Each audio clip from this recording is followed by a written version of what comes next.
Innal hamdalillah nahmaduhu wa nasta'inuhu wa nastaghfiruh wa nastahdihi wa natubu ilaihi wa na'udzu billahi min shururi anfusina wa min sayyiati a'malina.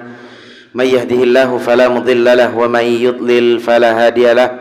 Asyhadu an la ilaha illallah wahdahu la syarika lah wa asyhadu anna Muhammadan 'abduhu wa rasuluhu la nabiyya wa la rasula ba'dah.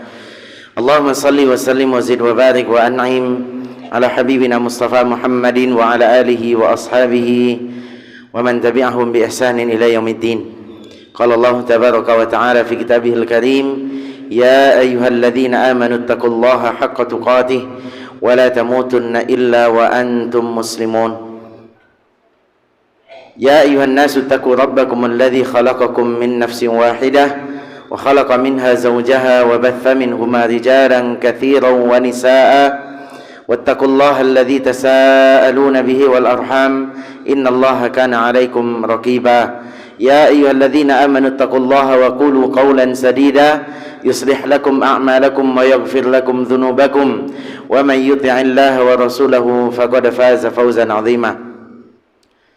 Ma'asyiral muslimin, jemaah Jumat yang dimuliakan Allah Subhanahu wa taala, kembali kita memuja dan memuji Allah.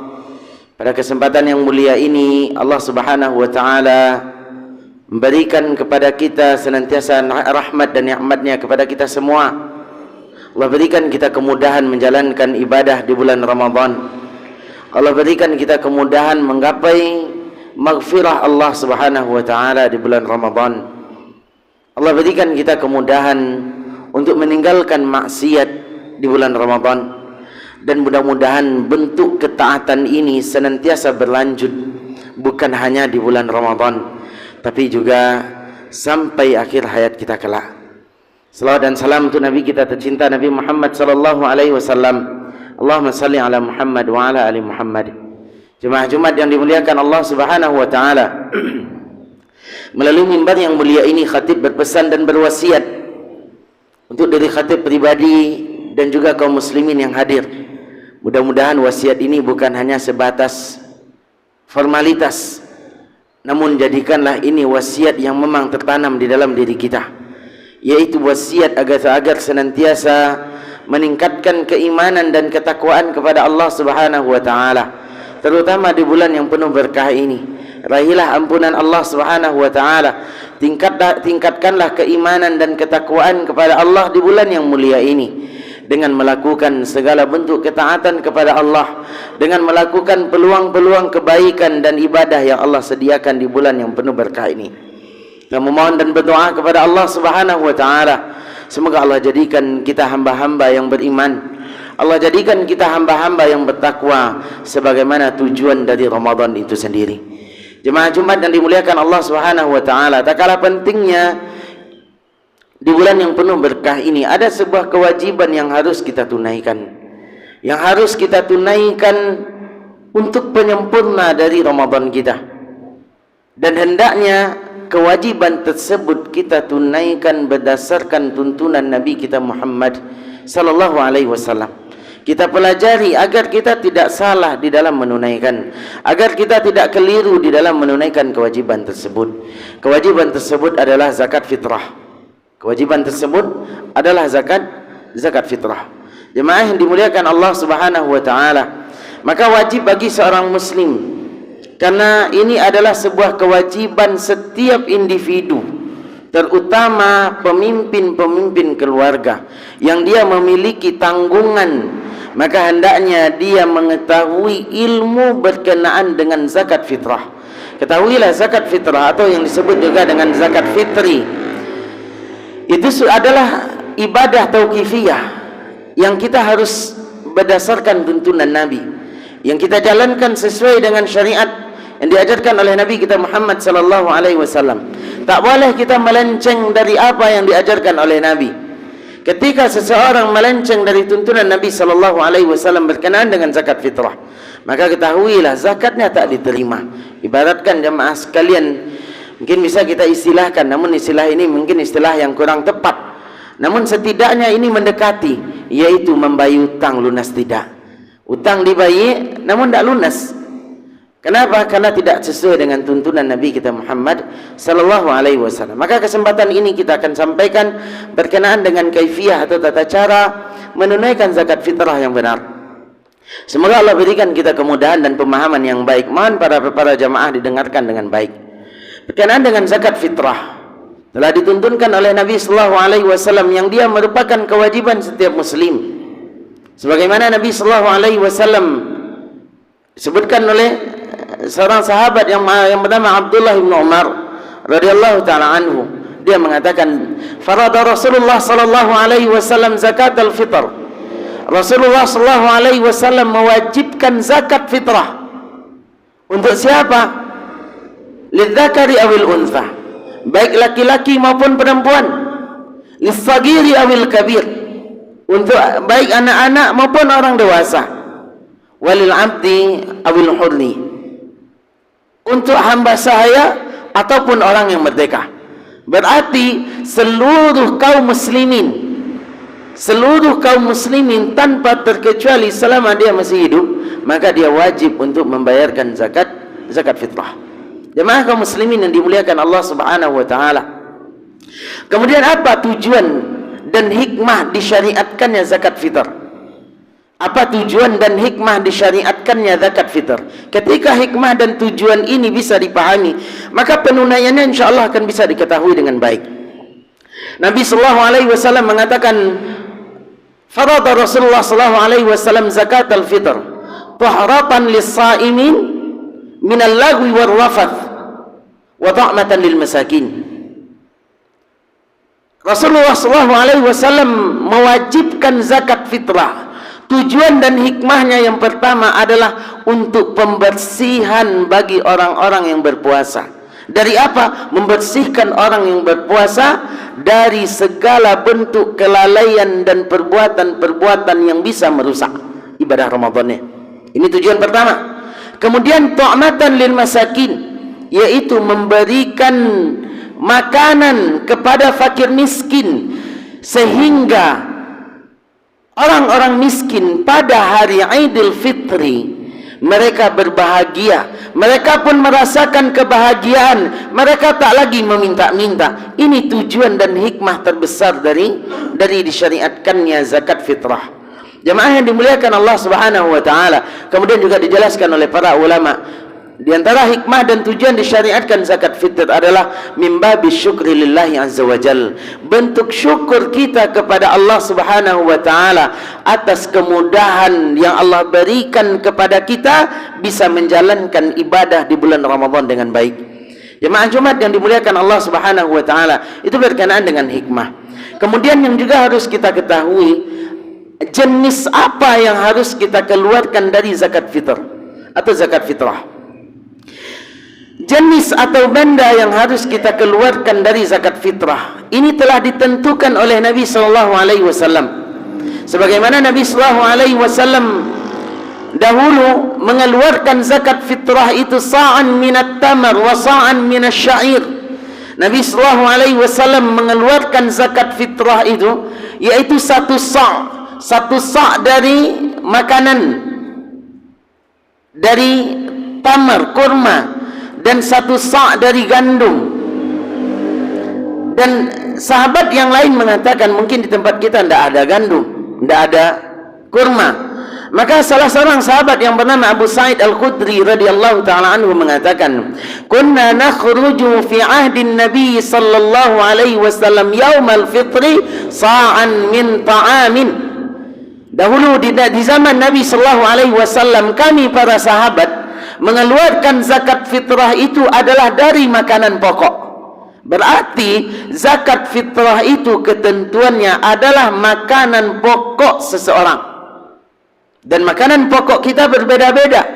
Antara negara dengan negara yang satu dengan negara yang lain, makanan pokoknya berbeda-beda. Ada orang makanan pokoknya memang kurma, gandum, jagung, sagu mungkin. Kalau kita beras, ya, maka ketahuilah wahai kaum muslimin, kewajiban menunaikan zakat fitrah itu harus dengan makanan pokok kita sendiri. Nah, termasuk kekeliruan selama ini, dan mudah-mudahan ini bisa dipahami jamaah sekalian. Orang mengeluarkan zakat fitrah selain makanan pokok. Maka dijelaskan oleh para ulama, di antaranya Syekh Shalih Al-Utsaimin, la yajuzu illa bitta'amin. Tidak boleh mengeluarkan zakat fitrah kecuali dengan makanan pokok. Orang kadang mengeluarkan dengan, maka dia Syekh mengatakan tidak boleh mengeluarkan zakat fitrah dengan cara mengeluarkan hewan ternak, memberikan hewan ternak, meskipun harganya mungkin lebih daripada makanan pokok itu sendiri, atau mungkin dari pakaian, atau mungkin dari diuangkan, sehingga banyak di antara kaum muslimin yang dia bermudah-mudahan dalam hal ini memberikan zakat fitrah itu dengan uang, yaitu seharga beras yang harus ditunaikan. Jemaah kaum muslimin yang dimuliakan Allah Subhanahu wa taala, maka ketahuilah ketentuan jenis zakat fitrah yang harus dikeluarkan itu sudah ditetapkan oleh Rasulullah. Tugas kita mengikuti. Maka tunaikanlah sesuai dengan tuntunan Rasulullah, yaitu dengan makanan pokok beras. Maka tidak boleh dengan yang lain. Maka kita pesan kepada kaum muslimin, pada pengurus masjid atau panitia-panitia zakat fitrah, hendaknya dia mengeluarkan zakat fitrah atau menyalurkan zakat fitrah memang dari jenis makanan pokok selain dari beras, karena makanan pokok kita adalah beras. Selain dari beras maka kita tak terima. Kaum muslimin yang dimuliakan Allah Subhanahu wa taala, karena ini berkenaan dengan keabsahan, sah atau tidaknya ibadah seseorang, maka panitia juga bertanggung jawab. Jemaah yang dimuliakan Allah Subhanahu wa taala. Kemudian berikutnya, berapa kadar zakat fitrah yang harus kita keluarkan dari beras? Secara ringkas kita sampaikan jemaah sekalian, satu sa' itu kalau diibaratkan, kalau di kiloan, ya, kita timbang, maka satu sa' itu yang aman dan selamatnya adalah 3 kilo beras. Ini aman dan selamatnya. Memang sebagian para ulama minimal itu 2,5 kilo, tapi yang lebih aman dan selamatnya 3 kilo beras. Maka masing-masing kita, baik yang kecil maupun yang besar, dia harus menunaikan zakat fitrah kalau beras 3 kilo masing-masing.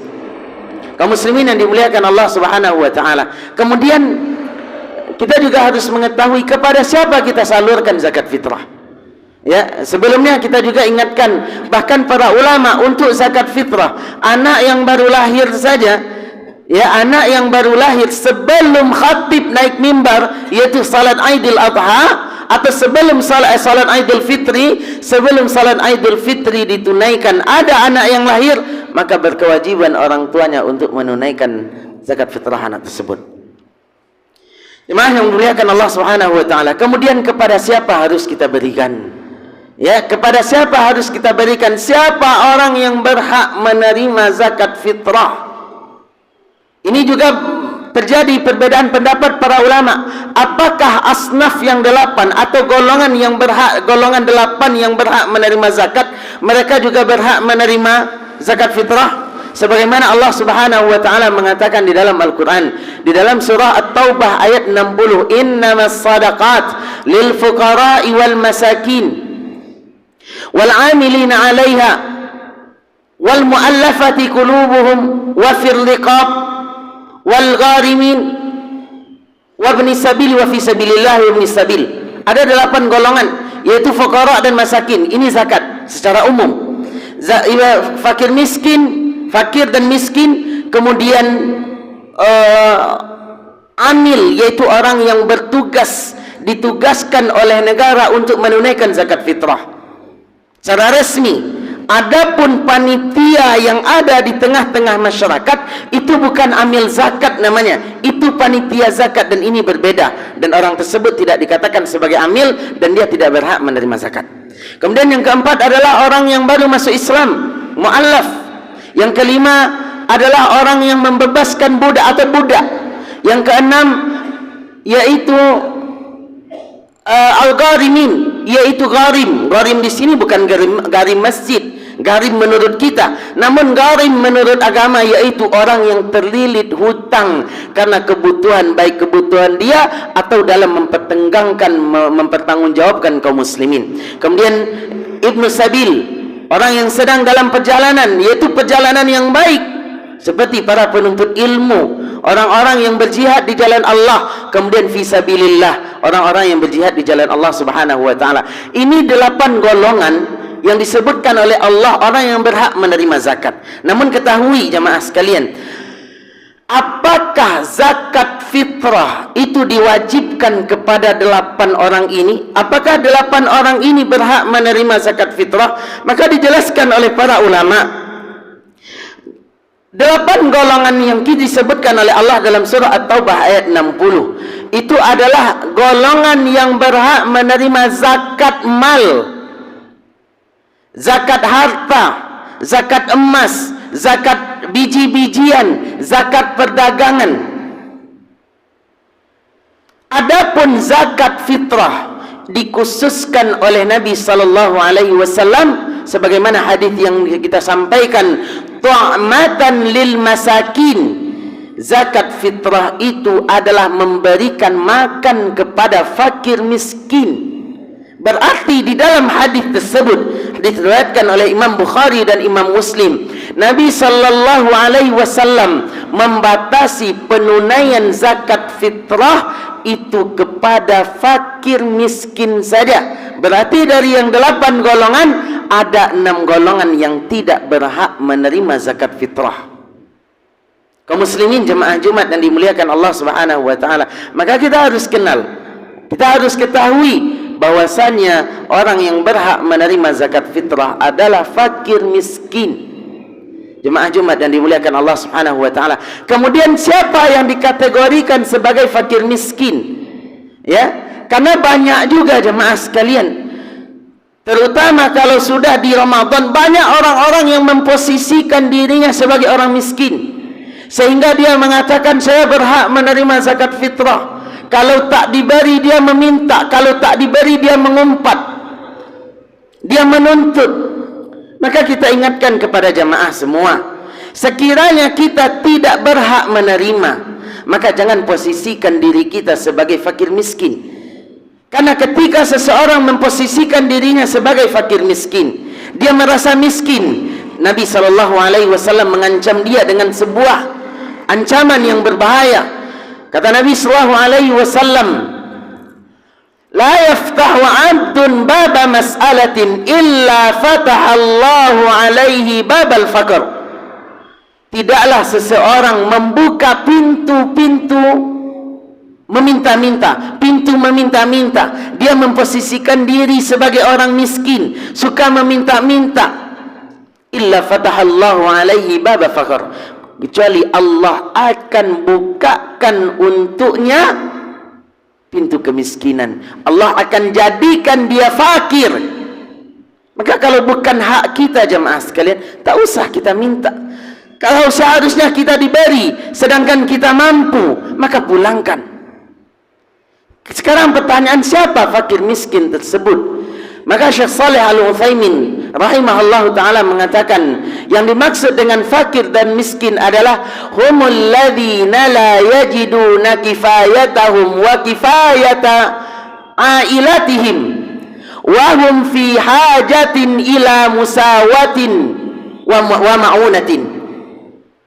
Yang dikatakan fakir miskin adalah mereka yang tidak memiliki kecukupan untuk harian, baik untuk kebutuhan dirinya ataupun kebutuhan keluarganya, dan dia membutuhkan pertolongan dari kaum muslimin. Ini yang dikatakan fakir dan miskin. Berarti standarnya adalah dari kecukupan atau kebutuhan dia atau keluarganya. Maka kita lihat, ketika kita memberikan, baru kita berikan kepada mereka ketika mereka memang memiliki, masuk ke dalam kategori fakir dan miskin. Kadang orang, mohon maaf jemaah sekalian, ada orang yang memberikan zakat fitrah itu harus ditunaikan kepada guru ngaji, harus ditunaikan kepada ustadz, harus ditunaikan kepada imam, harus ditunaikan kepada tokoh-tokoh agama. Maka ketahuilah wahai kaum muslimin, tidak boleh. Sekiranya mereka tak termasuk ke dalam kategori fakir dan miskin, maka mereka tak boleh untuk diberikan, ditunaikan zakat kepada mereka. Jangankan yang berstatus sebagai tokoh agama, Jangankan yang berstatus sebagai guru ngaji, yang berstatus sebagai imam, amil, orang yang disebutkan oleh Allah 8 golongan tersebut, hanya 2 yang berhak menerima zakat fitrah, yang 6 lagi tak masuk. Padahal secara logika mereka lebih pantas untuk diberikan zakat fitrah. Tapi Allah dan Rasulullah SAW mengkhususkan zakat fitrah hanya untuk fakir dan miskin.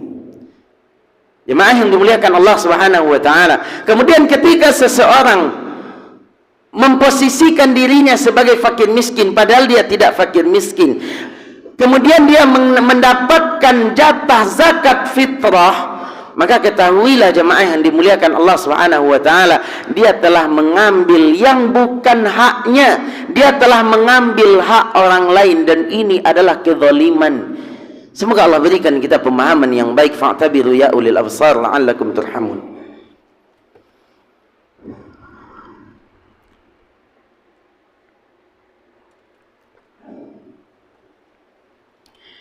Alhamdulillahi rabbil alamin wa bihi nasta'inu ala umudid dunya waddin. Asyhadu an la ilaha illallah wahdahu la syarika lahu wa asyhadu anna Muhammadan abduhu wa rasuluhu la nabiyya wa la rasula ba'dah. Jemaah Jumat yang dimuliakan Allah Subhanahu wa taala. Kemudian kapan waktunya? Waktu penunaian zakat fitrah. Maka dijelaskan oleh para ulama, ada waktu yang utama dan ada waktu yang jaiz, dibolehkan.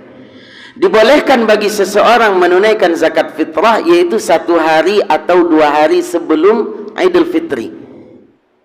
Namun kapan waktunya yang lebih baik menunaikan zakat fitrah yang lebih baik, yaitu sebelum khatib Idul Fitri atau sebelum salat Idul Fitri ditunaikan. Ini waktu utama dan waktu wajib. Sebagaimana Nabi SAW mengatakan, di luar waktu tersebut maka tidak boleh. Sebagaimana Nabi mengatakan, man addaha qabla as-salah fahiya zakatun makbulah, wa man addaha ba'da as-salah fahiya sadaqatun minas sadaqat. Barang siapa yang menunaikan zakat fitrah sebelum salat Id, maka dia terhitung sebagai zakat fitrah yang diterima. Dan barang siapa yang menunaikan zakat fitrah setelah Id, setelah selesai salat, maka dia terhitung sebagai sedekah biasa, alias dia terhitung sedekah namun zakat kewajibannya tidak dianggap. Maka kita ingatkan kepada kaum muslimin, terutama panitia, kepada pemimpin-pemimpin keluarga yang berkewajiban, tunaikan sebelum salat paling lambat. Kepada panitia, kumpulkan dan tunaikan sebelum salat, jangan pembagiannya setelah salat, karena ini berkenaan dengan keabsahan zakat fitrah seseorang. Jemaah yang dimuliakan Allah Subhanahu wa taala, itu secara ringkas berkenaan dengan zakat fitrah. Maka kita berpesan kepada jemaah sekalian, memohonlah kepada Allah Subhanahu wa taala agar Allah berikan kita kemudahan di dalam menunaikan zakat fitrah sesuai dengan tuntunan Rasulullah. Dan yang tak kalah pentingnya, berdoalah kepada Allah Subhanahu wa taala, mudah-mudahan dengan zakat fitrah yang kita tunaikan itu bisa membersihkan diri kita dari segala kekurangan, kelalaian, perbuatan-perbuatan jahil yang kita lakukan selama bulan Ramadan. Dan memohonlah kepada Allah Subhanahu wa taala agar ibadah Ramadan yang kita lakukan diterima oleh Allah Subhanahu wa taala, dan kita keluar dari bulan Ramadan sedangkan dosa-dosa kita telah diampuni oleh Allah Subhanahu wa taala. Amin ya rabbal alamin. Innallaha wa malaikatahu yusholluna 'alan nabi ya ayyuhalladzina amanu shallu 'alaihi wa sallimu taslima. Allahumma shalli 'ala Muhammad wa 'ala ali Muhammad kama shallaita 'ala Ibrahim wa 'ala ali Ibrahim innaka Hamidum Majid. Wa barik 'ala Muhammad wa 'ala ali Muhammad kama barakta barakta ala Ibrahim wa ala ali Ibrahim innaka Hamidum Majid. Allahumma ighfir lil muslimina wal muslimat wal mu'minina wal mu'minat al ahya'i minhum wal amwat. Allahumma innaka afuwun tuhibbul afwa fa'fu anna. Allahumma innaka afuwun tuhibbul afwa fa'fu anna. Allahumma innaka afuwun tuhibbul afwa fa'fu anna. Allahumma ja'alna mimman sama Ramadana imanan wa ihtisaba. Allahumma ja'alna mimman qama Ramadana imanan wa ihtisaba. Rabbana zalamna anfusana wa illam taghfir lana wa tarhamna lanakunanna minal khasirin. Allahumma zidna imanan wa yaqinan wa fiqha. Allahumma aslih lana dinana alladhi huwa ismatu amrina wa aslih lana dunyana allati fiha ma'ashuna wa aslih lana akhiratana allati ilayha ma'aduna waj'alil hayata ziyadatan lana fi kulli